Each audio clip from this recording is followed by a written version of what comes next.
You are officially invited. Yes, you're invited to join us in Fertility Awareness Mastery Live. This is my 8-week group coaching program designed to help you gain confidence using fertility awareness.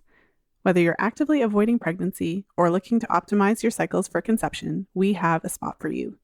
We start the first week of May. Are you ready to jump in? Head over to fertilityfriday.com/fam to register today. That's fertilityfriday.com/FAM. This is the Fertility Friday podcast, episode number 360.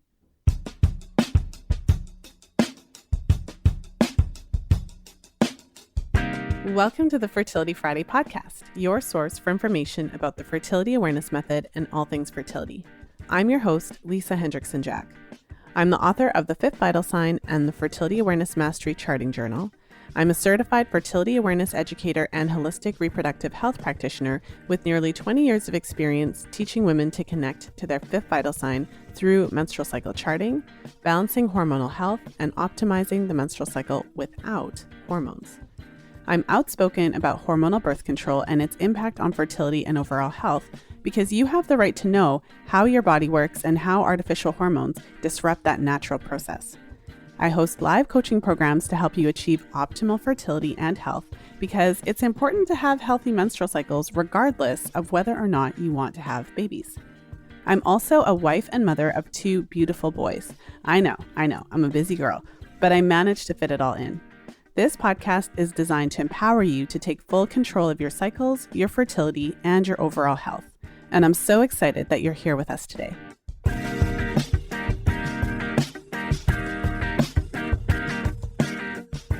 I hope that you enjoyed my conversation with Kimberly today.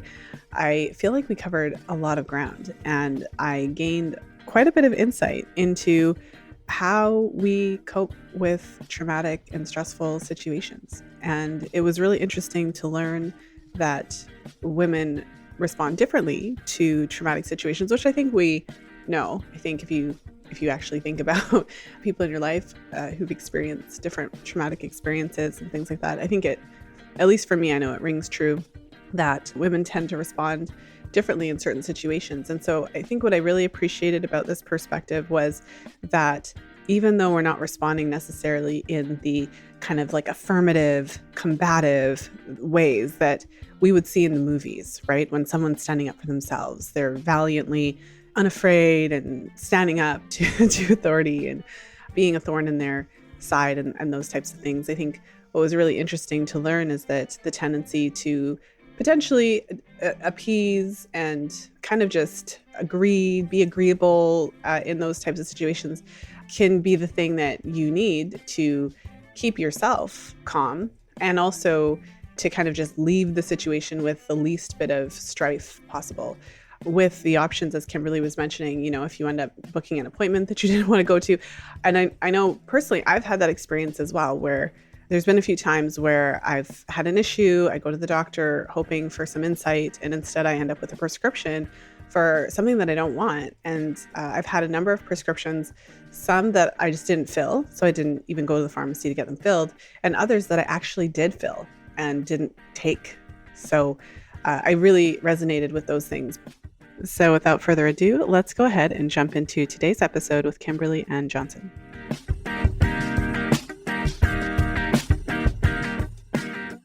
Well, I'm really excited to have you back on the show. Welcome back, Kimberly. Thank you, Lisa. Well, congratulations on the release of your new book, Call of the Wild. I've had you on the show a couple of times. The most recent was with Kelly Garza, and we were talking about the postpartum vaginal steam study. And I mean, I could go on about that all the time.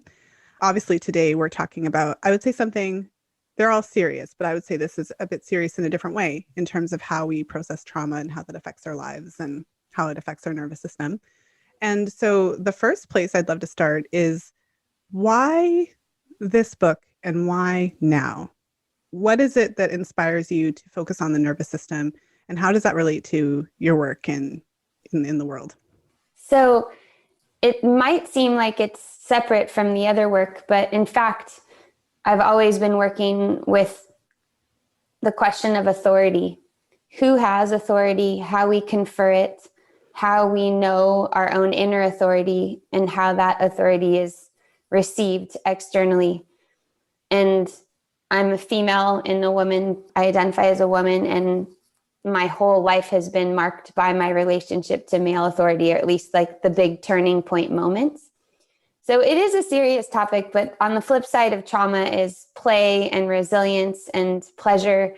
So those are the things I'm interested in, but just because we're humans, if we're in a human body, then we've experienced trauma. So that's part of the point of the book, is to demystify the word and to offer up some practical ways that we can learn to understand what of our past we're bringing into the present that's not allowing us to be fully available to our power in the present moment.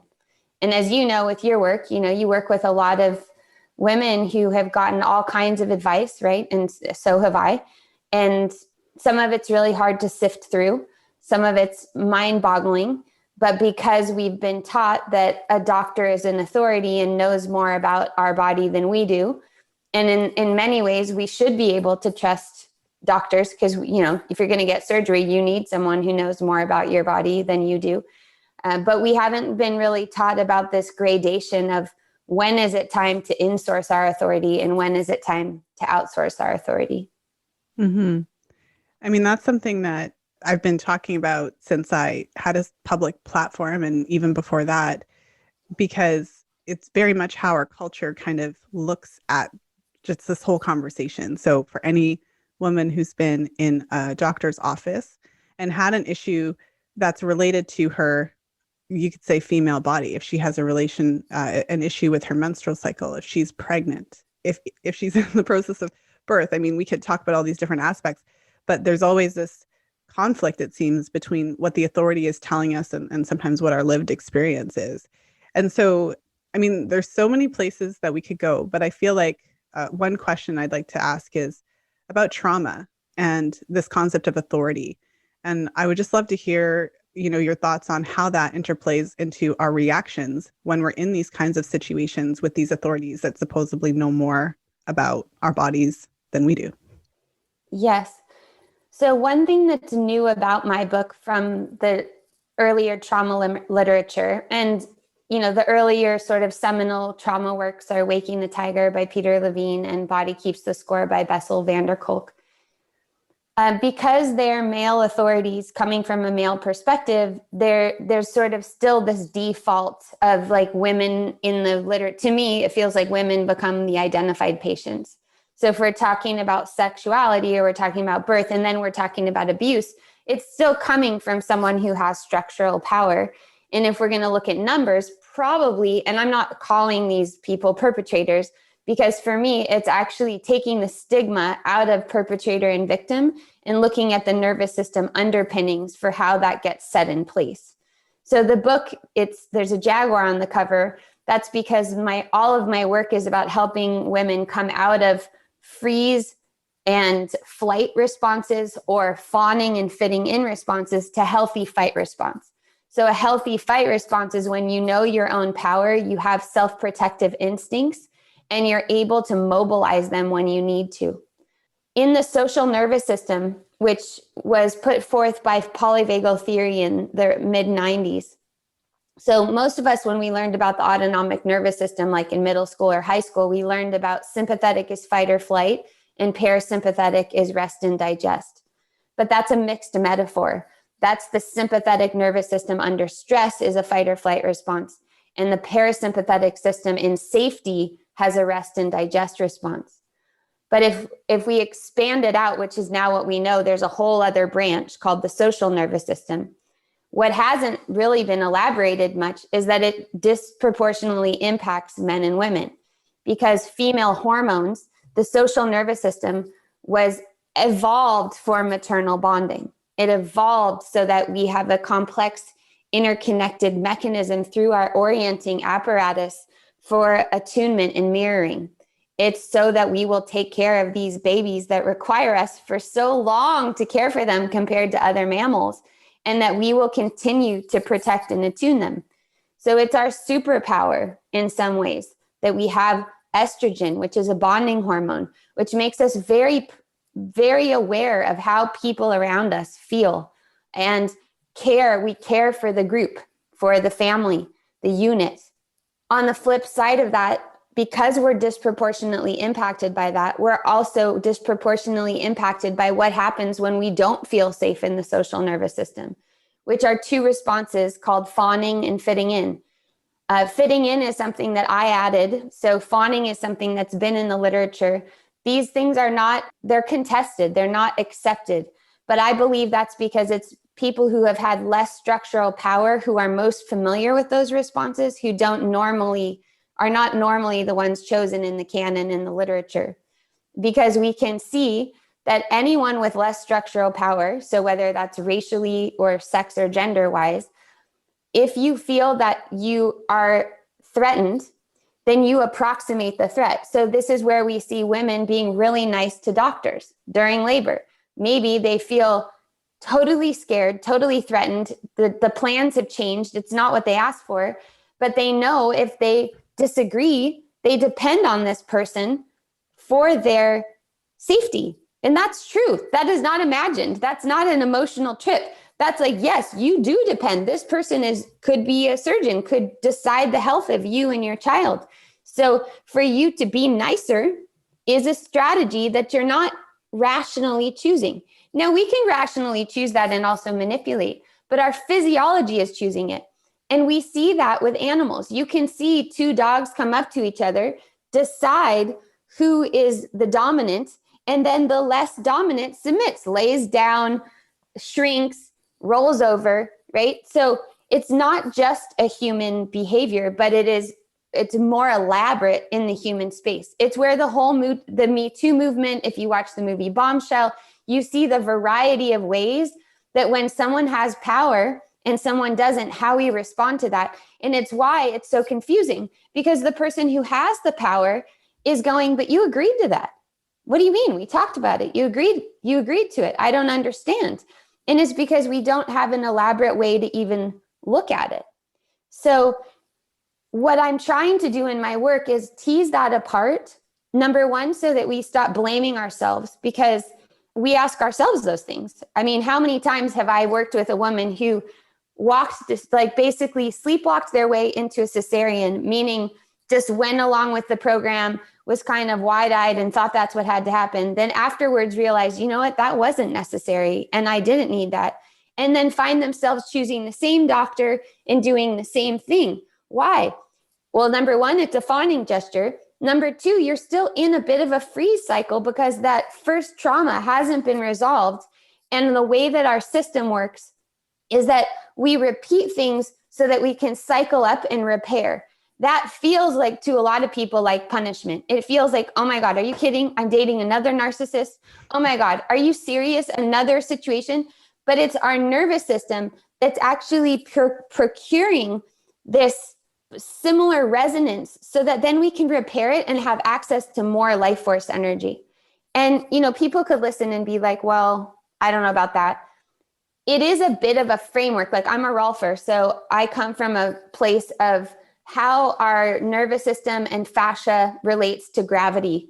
And the belief system behind that is that in our structure, we always there's some animating force that wants to align with gravity, which could also be nature, which could also be unconditional love, right? Because we're living in this field and we don't even realize it because none of us have been to Mars. At least I don't think, unless you have and you're listening, and then you should come on and tell us about what it's like to be in a completely different, swim in different waters. So if someone is prone to fawning or fitting in is camouflaging. Fitting in is don't stand out, just do what everyone else around you is doing, because it's safer to not stand out than to stand for what you really want. These are the dynamics that come into play all the time and get exaggerated the more threat we feel. So, doctors are famous for saying, you could put your baby at risk. You escalate the threat, and then we're going to go to our default responses. It's going to be harder to activate our healthy fight, which is, this is what I stand for. This is what I want. This is what I know about myself, because those threat mechanisms start to escalate. Well, this is really interesting. And I think a lot of women listening, if they think back to their various experiences, I mean, I've had many, like, how much time do you have, right? many experiences in doctor's offices over the years that just were not pleasant. And so I suppose a lot of what you said really rang true, and it's making me think. So, our nervous system then is designed in such a way that we respond in a certain, and it just, so I'll just I'm kind of breaking it down, right? But from what you said, it sounds as though women, so female bodies, are designed in a certain way, obviously because of the things that have to happen with the raising of the children. So there's a certain tendency towards certain responses in situations where you feel under threat, particularly if there's an authority who you also depend on for your care. And I think that that's really interesting because that is reflected in so many of the conversations that I have with women about all kinds of topics. So whether it's about something like birth control, where obviously the threat is that you're going to have an unplanned pregnancy and this person is an authority and they're telling you you need to do this, and that this, like whatever that thing is, can range from taking a pill to literally getting an IUD inserted that day. I've spoken to a number of women who, they go to a doctor and potentially get a diagnosis for something. So let's say they get a diagnosis for abnormal cervical cells. That's something I hear a lot. And so again, the doctor, it's not that the doctor says like a full picture. I mean, they only have 5 minutes. So often the conversation goes something like, you have cervical cancer, we need to do this procedure. Like, we'll schedule you for Thursday and it's Tuesday. And they say, okay. And then they go and have the procedure done, only to discover later that potentially it wasn't so urgent that they couldn't have waited a week. I'm famous for saying things like, there's nothing so urgent that can't wait a week, like get a second opinion. So maybe you could talk a little bit about that, because I feel like what you described plays out in our lives. And we then, looking back, obviously are going to beat up ourselves and be like, well, why didn't I ask? Why didn't I do this?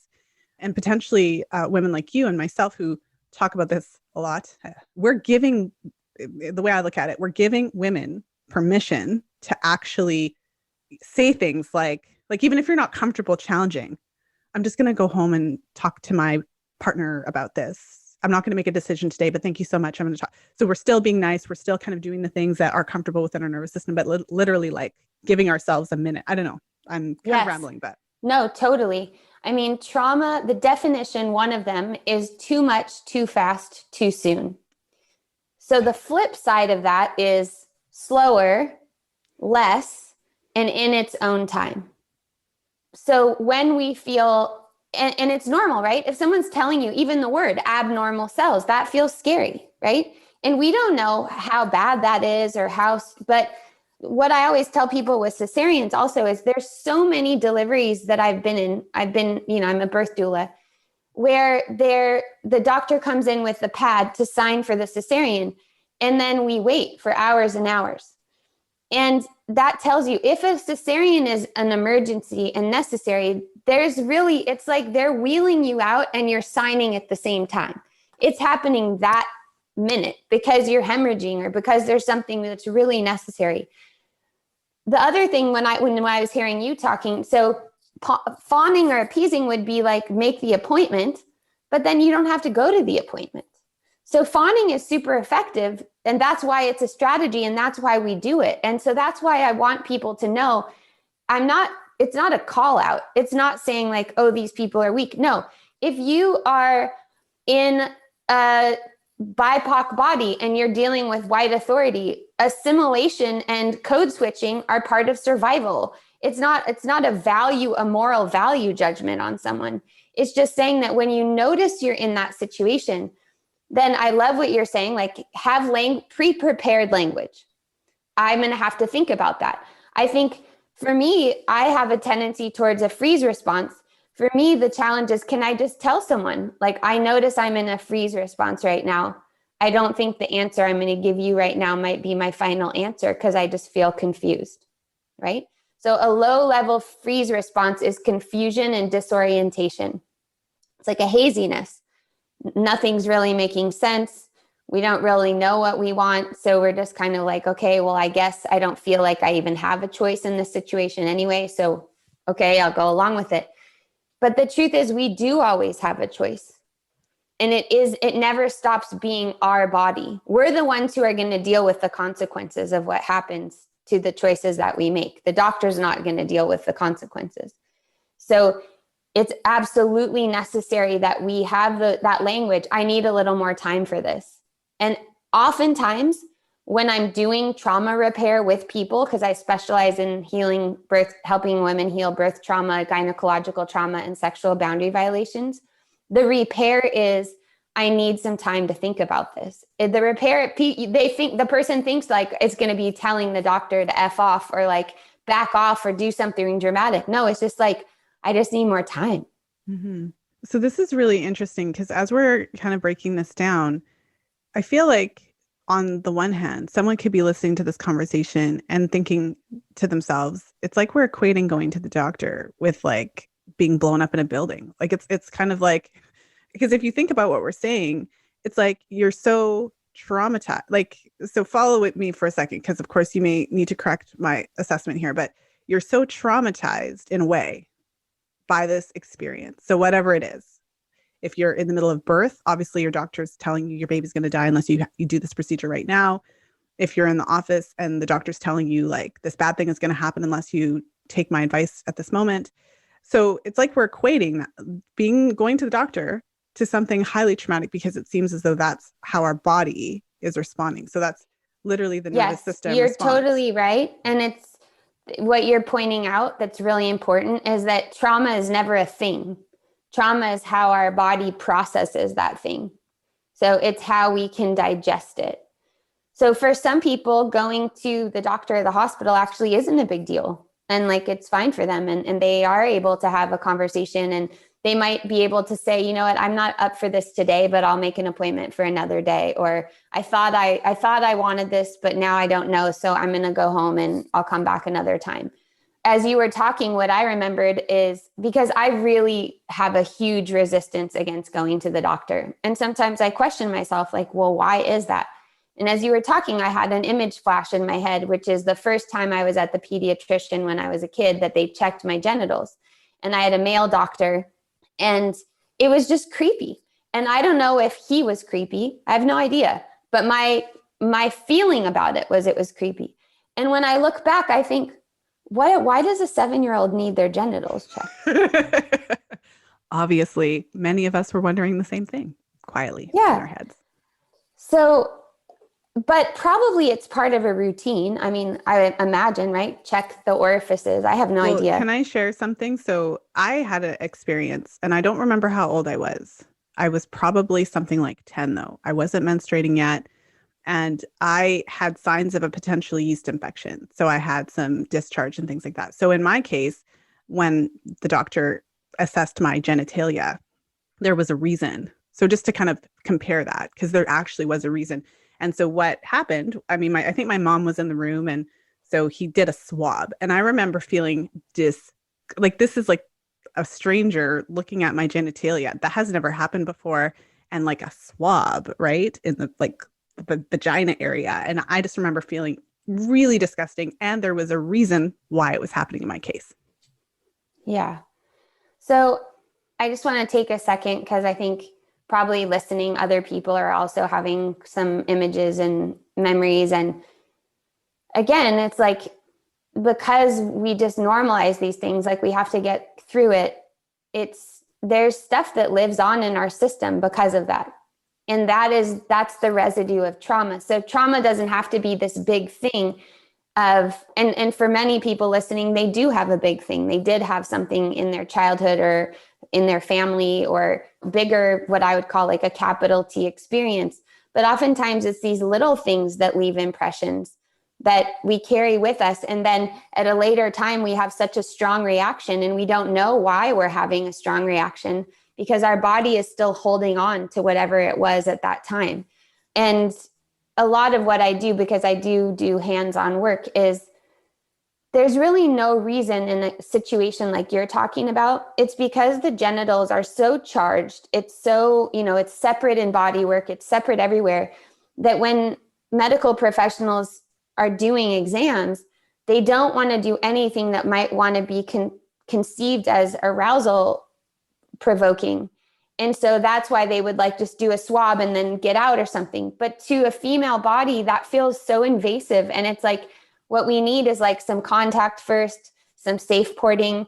Here's what I'm going to do. Here's what's going to happen. Do you feel ready for that? This is probably going to be a little weird for you. Maybe no one's ever been in this situation. How are you noticing? Would you rather that your mom do this? Where would it feel comfortable for you to have your mom with you in this room? Something that's actually giving you words for what you're feeling inside. Because as an adult, we can imagine what a 10-year-old would feel with that, right? Yeah. It's not hard to imagine, like, this is really strange. How do you feel about, and then as I'm talking about this, it's like kind of like what happens in birth. Like all of a sudden, okay, take off your clothes and put on this gown and do all these things. And it's like each of those things requires its own timing. And that timing is what allows us to repair. So I like to help women like have positive reparative experiences, because sometimes it just feels really daunting, especially, a lot of women have had like some stacked trauma, like maybe they had a miscarriage and then the miscarriage wasn't complete. And then they had to get another procedure and another procedure. And they didn't really have time to catch up and like have their system settle before something else happened, right? This is really common. And as we're talking about it, it's like you and I hear these stories all the time, but that's because this is our work. But people who are just out there living their lives, I mean, I've had friends who've had abortions Fridays and gone to work on a Monday. And it's like their system is wanting to just keep going because there's so much that's happening inside. They don't want to settle into it. It's easier to just trip over it and keep going. But those are the things that later become panic attacks or become other symptoms or syndromes that we're trying to only deal with that when it's something earlier that set that cascade in motion. But in the present moment, there's two things. One of them is that like what you do, you're helping people get out of immediate urgency, because to track your own fertility means that you are playing the long game, right? You can't just do it 1 month. You can't just do it for 2 days. You have to have a commitment to longevity and like a long-term relationship with yourself. And that's what our culture doesn't totally get right, is like, this is about not just solving what's happening right now. It's like, let's take a minute. And before you, because like I just was working with someone last week who is like, well, the doctor said I need to come in right now. And it's like, well, do you feel you need to go in right now? No, I feel like I could wait. Okay. So we're skating between what the expert says and what your intuition is telling you.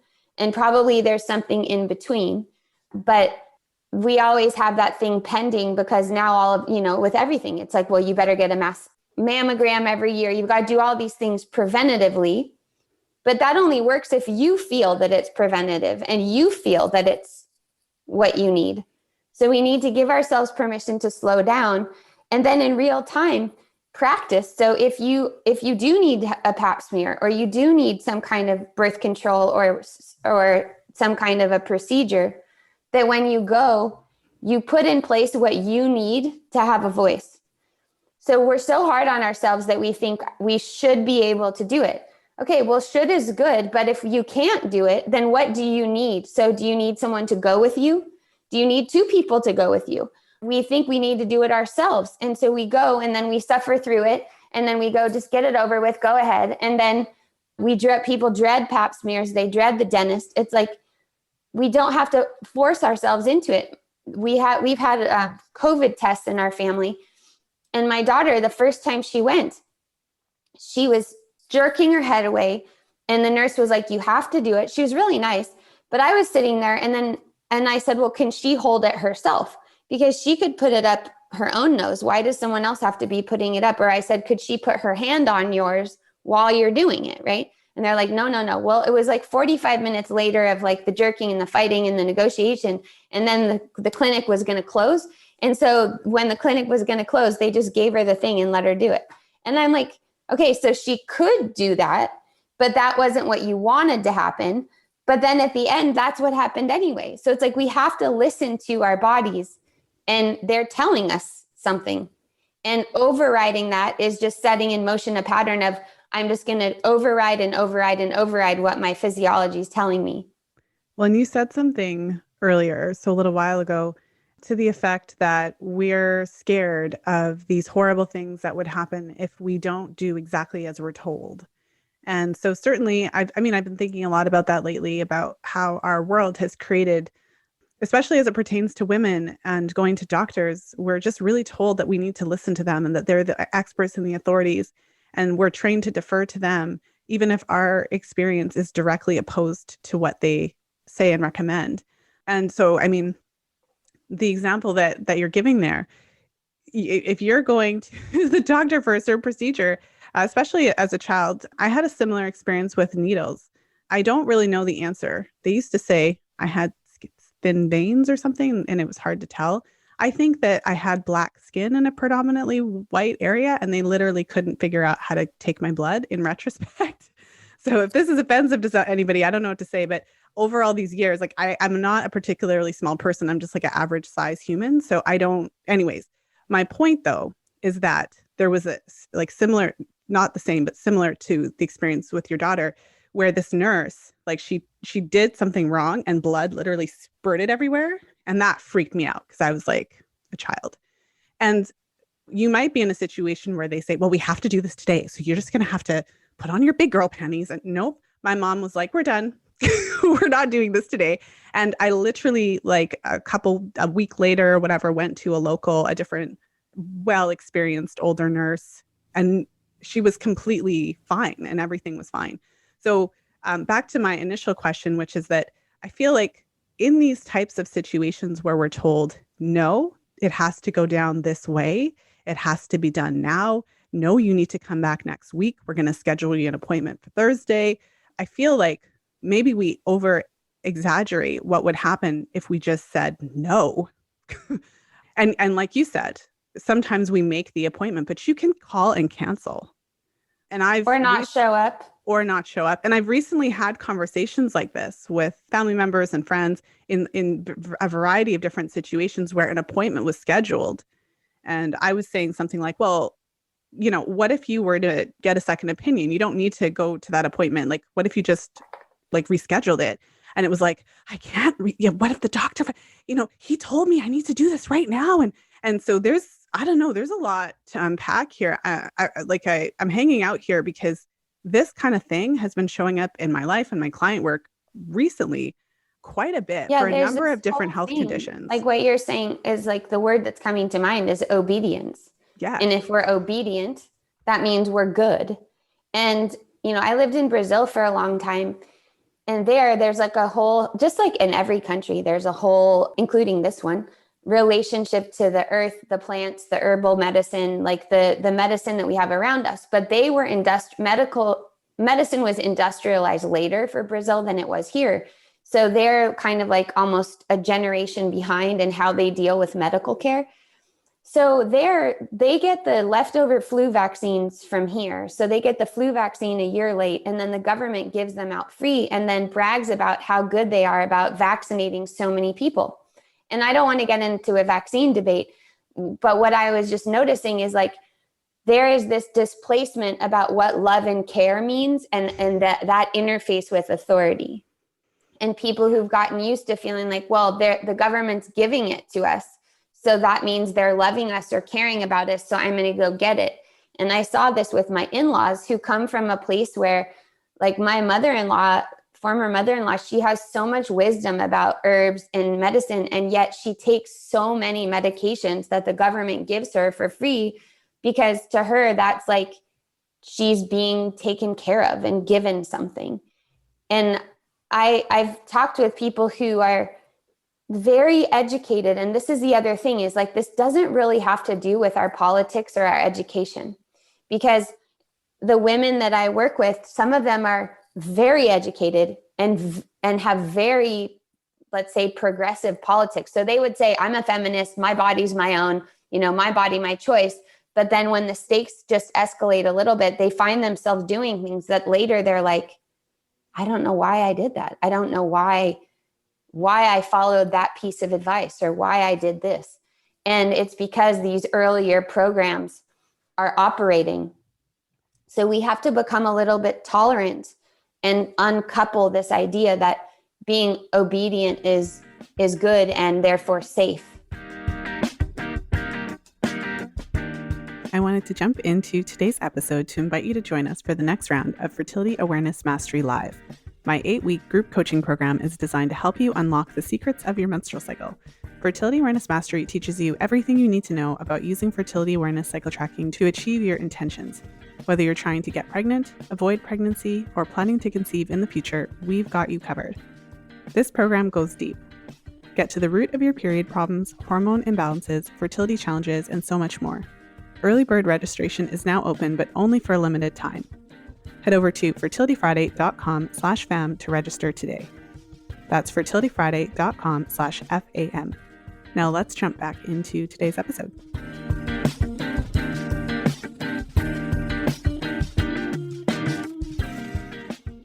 Well, and if I gave birth control pills as an example, it's kind of easier to stick with what I often talk about. But if I give that as an example, kind of like as a metaphor of the experience that we often have with our medical system. And so we're talking about some of the inherent limitations.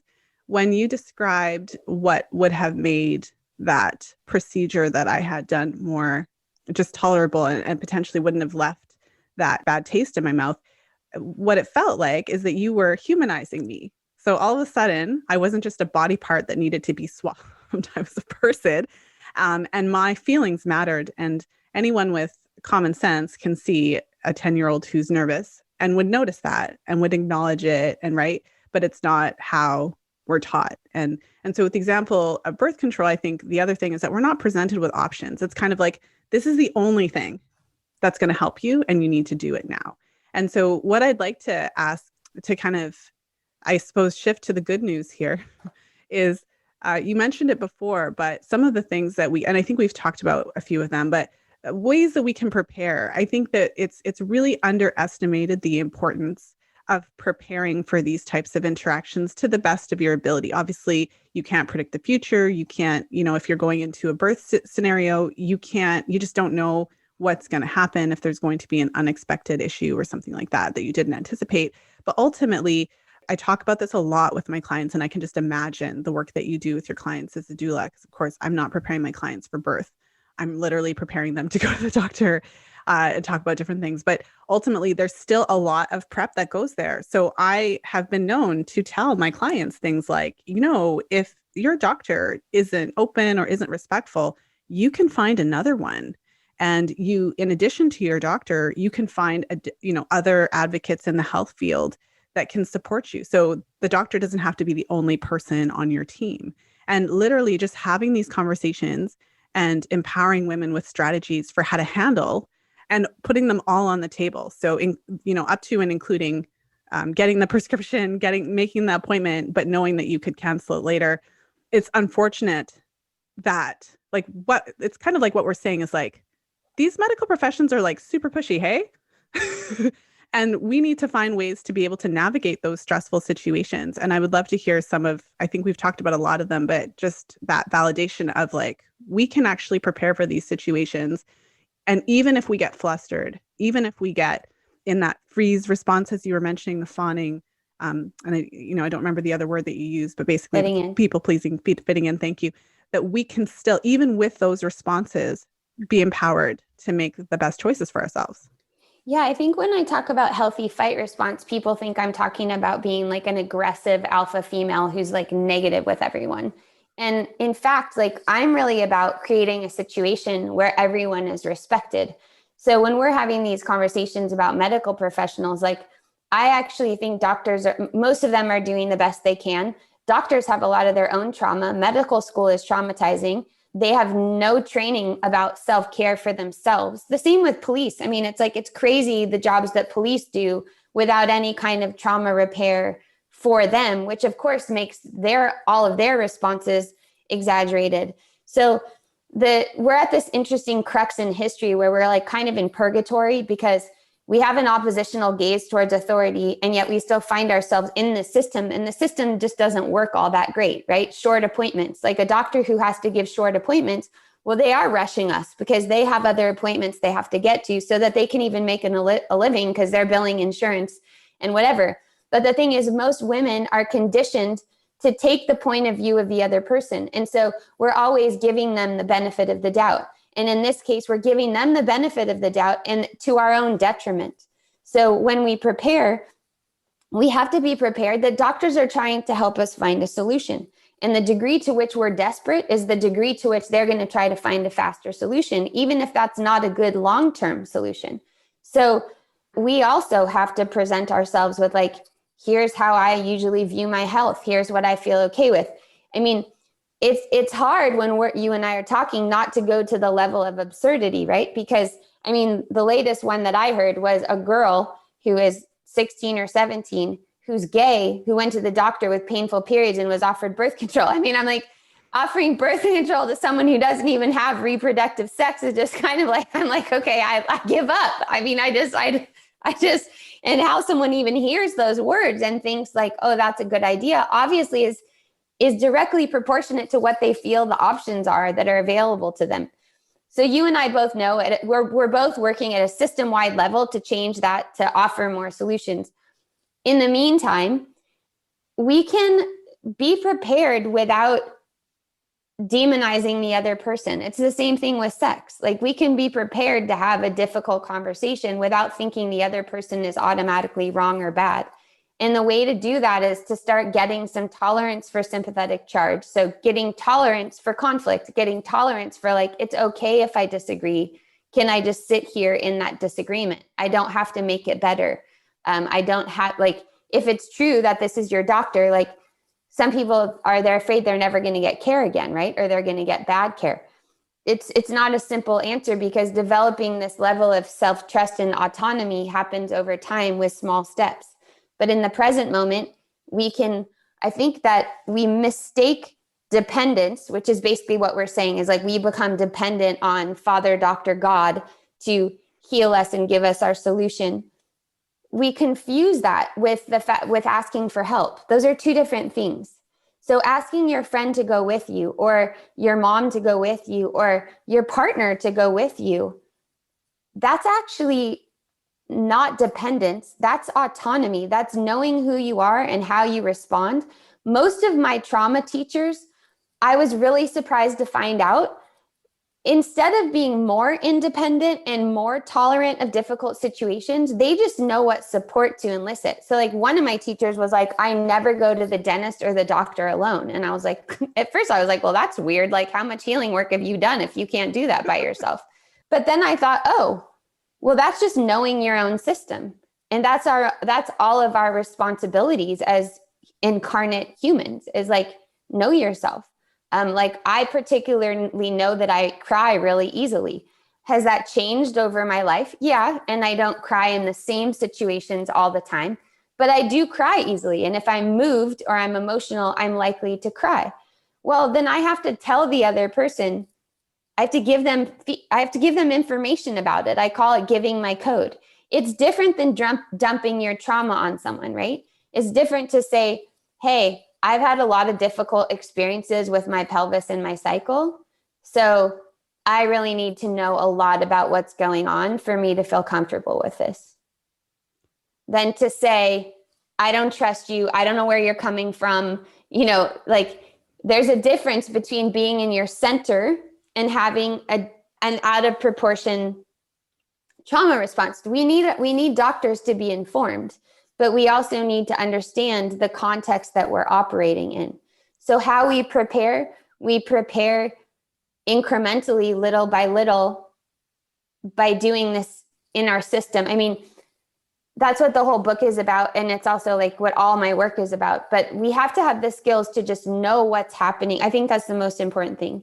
Know what response you're in, know what that feels like in your body, and then have a couple go-to things that are the things that could help you. So I think role playing is really helpful.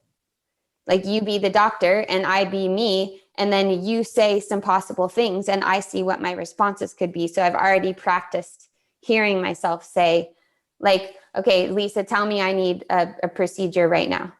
We found abnormal cells, Kimberly, and we're going to schedule you on Friday to come in and have that conization procedure done right away.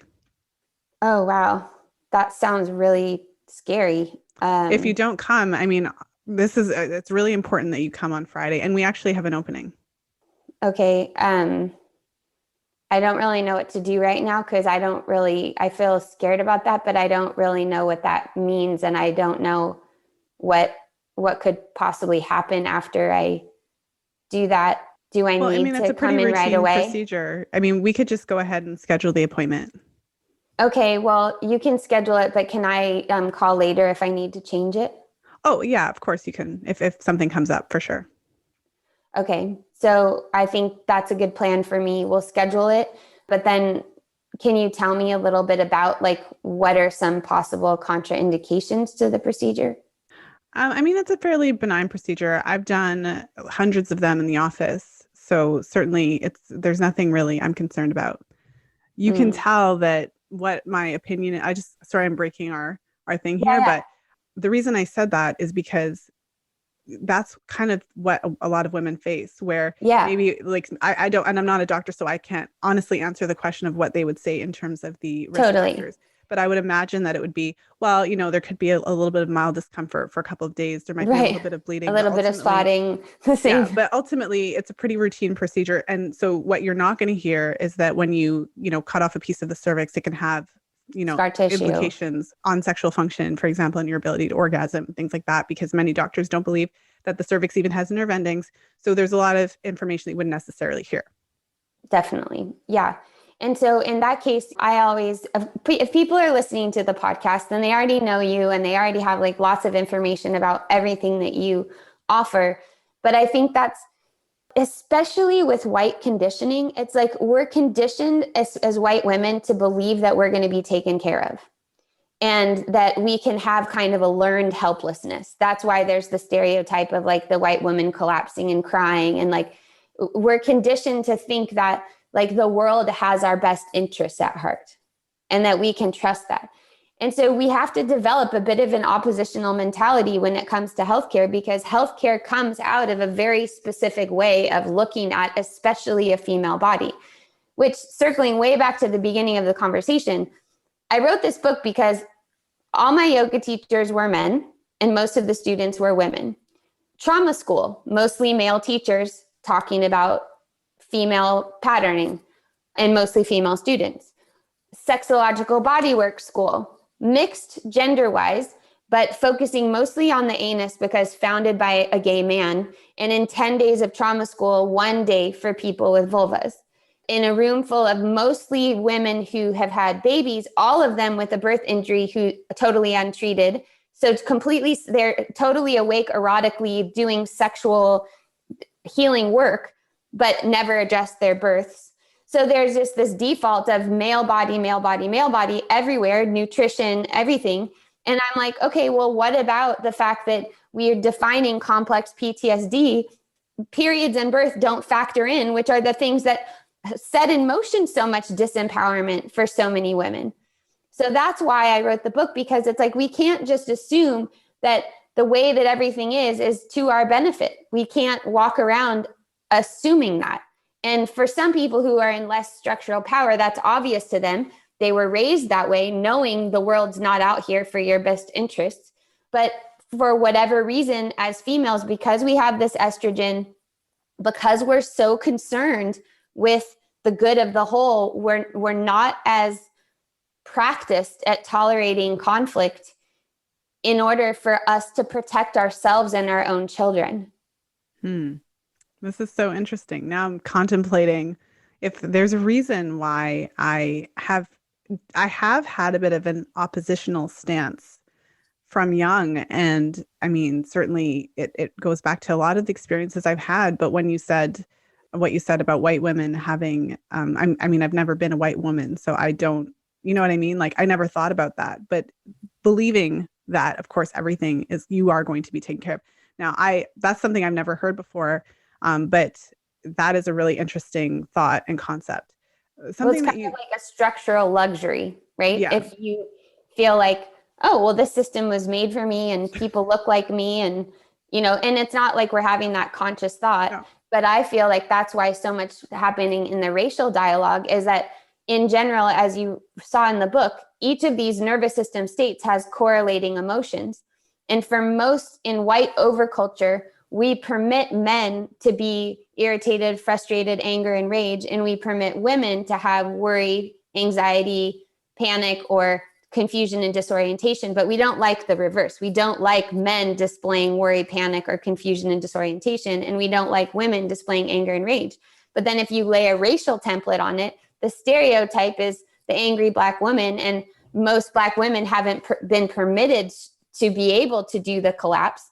And most white women don't feel comfortable in the anger and rage. And so then it gets polarized of like, this is who you are, and this is an okay way to behave. And when you behave a way repetitively, that creates nervous system grooves, which predispose us to certain responses. So my work is really because, the more sympathetic someone gets, the more angry activation. When you played the doctor, you brought a lot of sympathetic energy.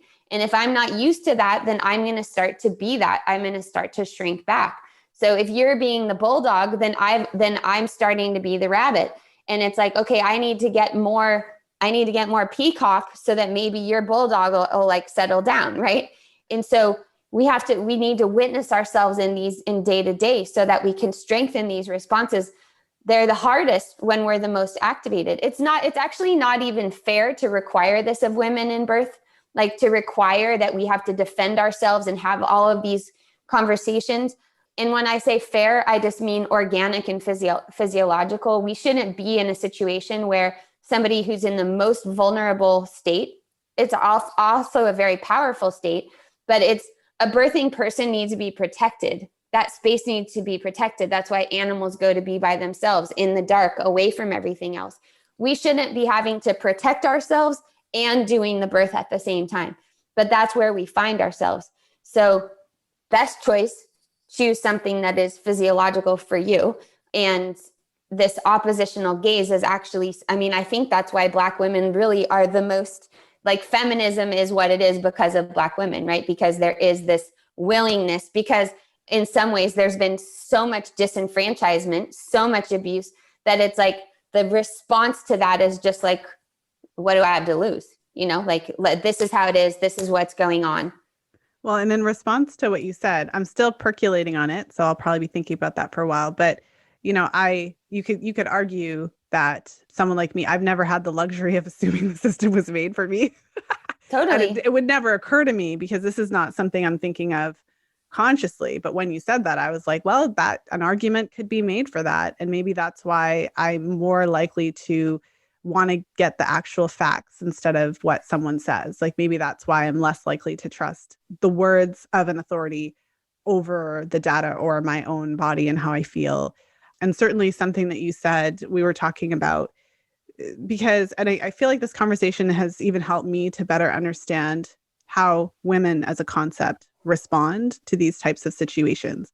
Because I feel like I've been in so many situations where I've had to advocate for myself. It's never been fun. It's always horrible. I've cried in many doctor's offices. This is not like a cakewalk. But I've also supported countless friends and clients after having horrific experience, like just horrific experiences. And I sometimes find myself, because I'm a human being, and so you can call me judgmental if you want to, but thinking like, why didn't you, right? Why didn't you? How could you let that happen? Of course, I'm not saying that, but thinking that in my mind. No, it's really hard. But what you described really, I think this episode is the one that it's like we all needed to hear. This is how we respond. And this is how we can work in that framework. And we don't have to feel any kind of way about it, because when we feel threatened, we actually have these fantastic mechanisms to help us get out of the situation safely. And even though it doesn't look like always fighting back and being aggressive, ultimately that's not safe anyways, because what you said at the very beginning, it might not be. Yes, correct. But what you said at the beginning too is like, sometimes that is a real threat. Like sometimes when you're concerned that if you argue with the doctor or the authority or you kind of push back, sometimes it is a real threat. Sometimes you have built up a relationship with this person for years and years and years. And if you sour the pot, sometimes it could literally have a negative impact on the relationship and change it forever. So I feel like this was really helpful to kind of ground it into what really is happening, into how we really respond, but how we can work within that framework to empower ourselves more.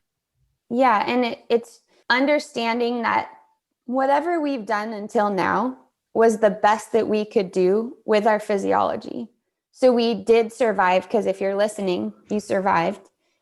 And you did it in the way that your organism could sustain it. What you know now might be different, and you could be experiencing frustration because you know something different now that you didn't know before, or who you are now would have responded differently.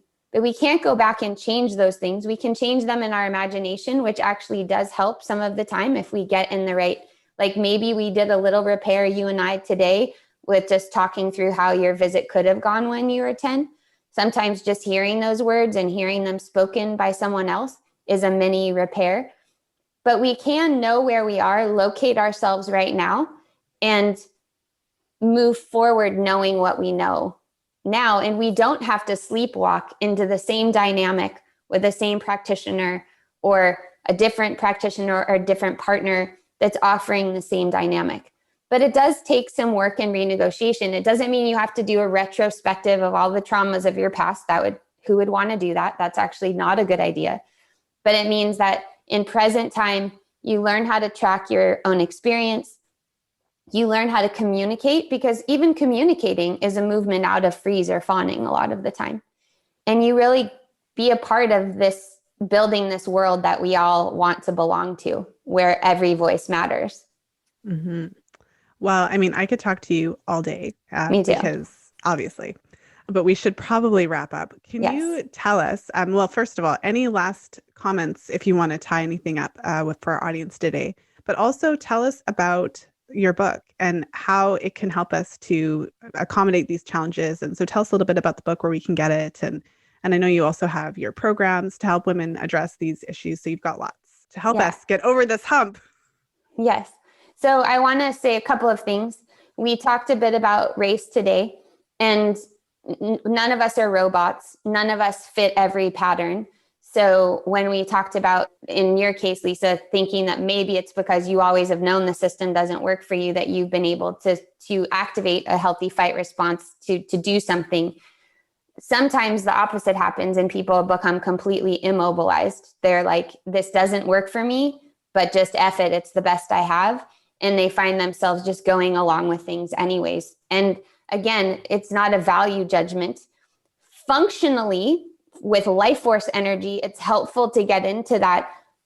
I can do, my voice matters, but sometimes we have to be with people in those immobilization responses to be able to get to those. And again, it's not a value judgment. So there's not something it's not moral. And there's lots of people in all different kinds of bodies with all different kinds of cultures and religious backgrounds where they might be feeling themselves in certain places and not others. So I just want to make that clear. But I do feel it's important that we begin to, especially someone like me who's white, begin to bring race into conversation in a way that it's not just a race talk, but that we're just talking about how this is just influencing, especially something like care.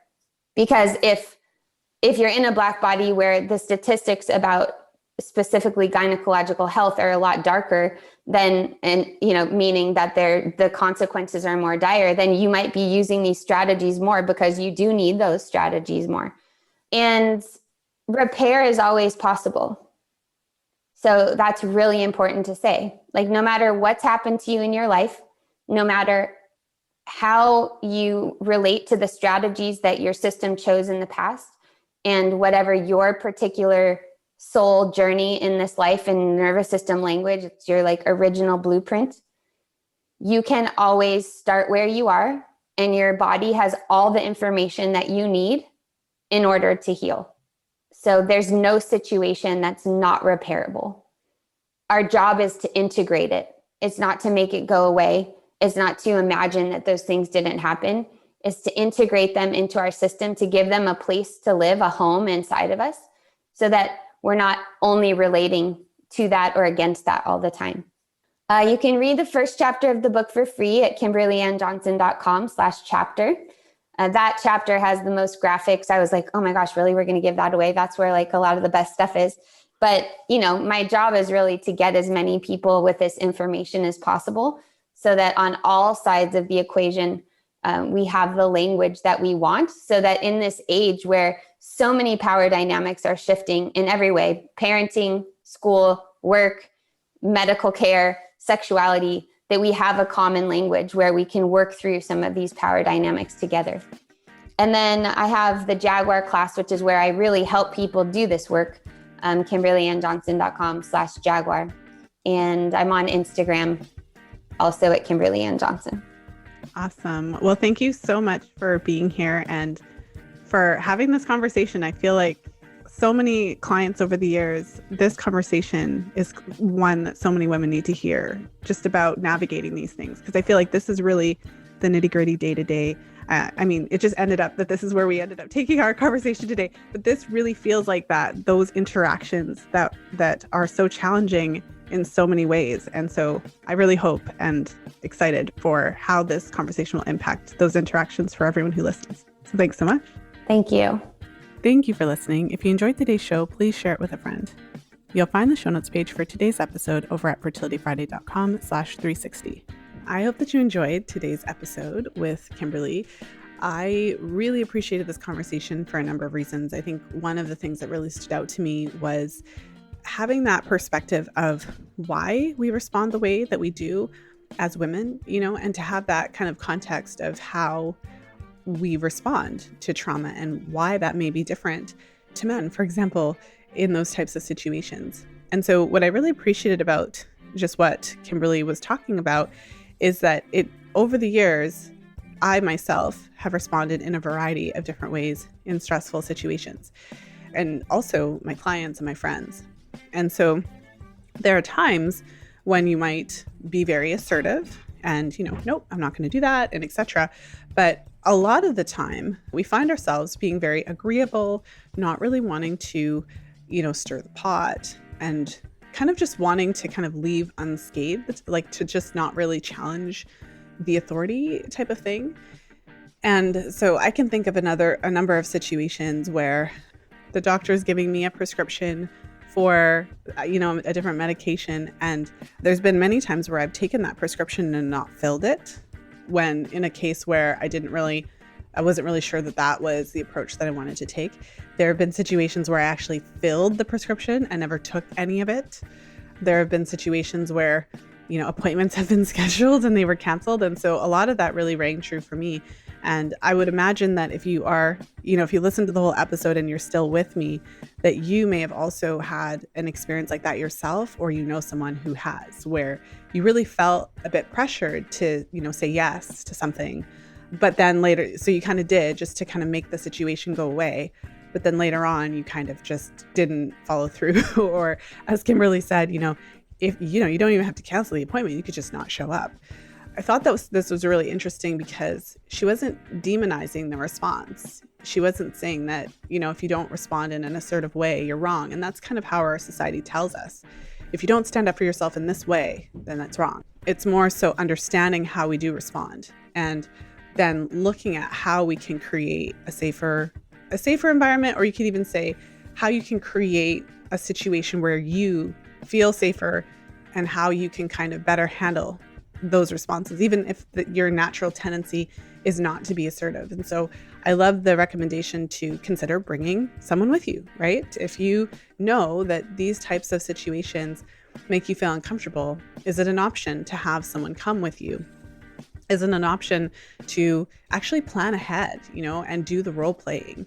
And this is something that I naturally do with clients, and we have these kinds of conversations. We always talk about choosing a practitioner, understanding that it's not always easy, especially if what you want to do is different to what the standard recommendations are. So even something like, birth control, not wanting to opt for a hormonal method, and having to kind of prepare yourself for the conversation. If you are thinking of using fertility awareness, actually role playing. Sometimes your practitioner will be very supportive, or just not show a lot if they don't really care. They're kind of like, oh, I've heard about that, whatever. But sometimes you can get kind of a combative response. Oh, that doesn't work. And oh, that is not scientific. And so if you get that kind of response, have you thought about how you would respond, or even role played what you would say, right? And so these are really important conversations to have, because for better or for worse, when you find yourself in a healthcare practitioner's office, sometimes those experiences are really pleasant, friendly, but sometimes you find yourself in kind of like a high pressure situation.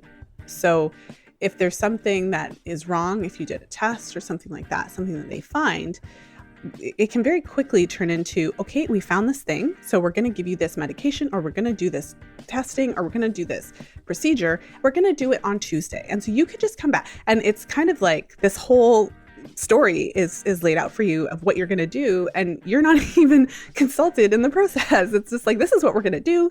This is what we always do. And you're just going to come back next week and we're just going to do this thing. And that's how it's going to be.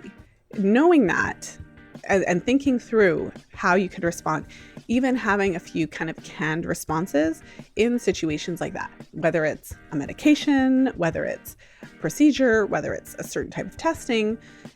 What I always say is that, unless you're bleeding out on the table, there is nothing that has to be done today. There's nothing that can't wait a week, right? So of course, there are some situations where things are really pressing. Obviously, if you are literally bleeding out right now, then something has to be done. But other than those types of situations, there's never a situation that is so serious that you can't wait a week. You can't use the kind of phone a friend option. And so it's kind of like, this is your friendly reminder. You can have in your mind a few canned responses. So for me, if I was in a situation like that, one of the responses I would probably kind of practice and role play would be, okay, well, before I make any decisions, I'm going to talk to my husband about it. I'm going to run this past my husband. Or I'm going to run this past my partner. I'm going to run this past my best friend or whatever. My sister's a doctor, so I'm going to talk to my sister. So whatever. But think of, have a few of these canned responses.